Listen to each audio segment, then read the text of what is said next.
Trinamool party অফিসে তালা পড়লো। রাজারহাটে তৃণমূল পার্টি অফিসে তালা। দ্বন্দ্বতলা ভাঙতে জমায় তৃণমূলের একাংশের। সব্যসাচী দত্ত বনাম তাপস বন্দ্যোপাধ্যায়, আপনাদেরকে সেই ছবি দেখাচ্ছি।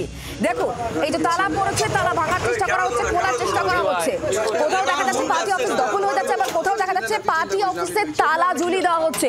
দেখতে পাচ্ছেন সেই ছবি।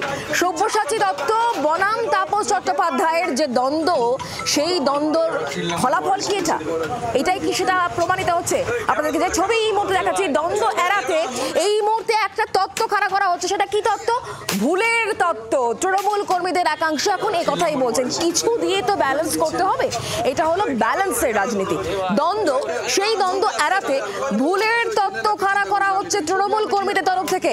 সব্যসাচী দত্ত বনাম তাপস চট্টোপাধ্যায়।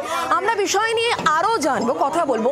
নান্টু হাজরা আমাদের সঙ্গে রয়েছেন, আমাদের প্রতিনিধি টেলিফোন লাইনে। নান্টু, আর নতুন কিছু কি জানা যাচ্ছে? এই যে তালা দিয়ে দেওয়া হলো, বলা হচ্ছে ভুল করে, সত্যিই ভুল নাকি অন্য কিছু? দেখো, এর পেছনে গোষ্ঠীদ্বন্দ্ব সেটা কিন্তু প্রকাশ্যে। তার কারণ যে সব্যসাচী দত্ত এবং তাপস চট্টোপাধ্যায়ের যে নিজেদের মধ্যে সেটা কিন্তু আজকে থেকে নয়, দীর্ঘদিন ধরে রয়েছে। এবং এই দুই লবির যে গোষ্ঠীদ্বন্দ্ব সেটা কিন্তু এর আগেও প্রকাশ্যে এসছে। এবং তার পাশাপাশি দেখা যাচ্ছে যে 211 রোডের পাশে রাজারহাট রায়গাছি যে তৃণমূলের একটি পার্টি অফিস ছিল, অভিযোগ যে সেই পার্টি অফিসে তৃণমূল কর্মীরা সেখানে বসতেন এবং সেখানে সব্যসাচী দত্তের অনুগামীরা বসতেন। এবং গতকাল যারা তাপস চট্টোপাধ্যায়ের অনুগামী তারা জানতে পান যে সেই পার্টি অফিসে তালা ঝুলিয়ে দেওয়া হয়েছে।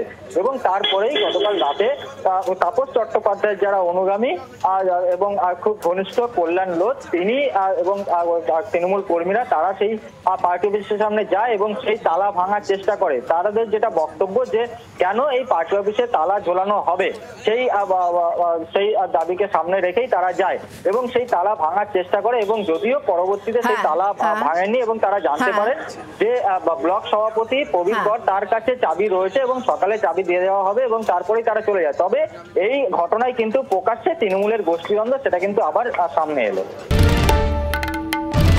বাংলার আওয়াজ, বাঙালির আবেগ, জি 24 ঘন্টা।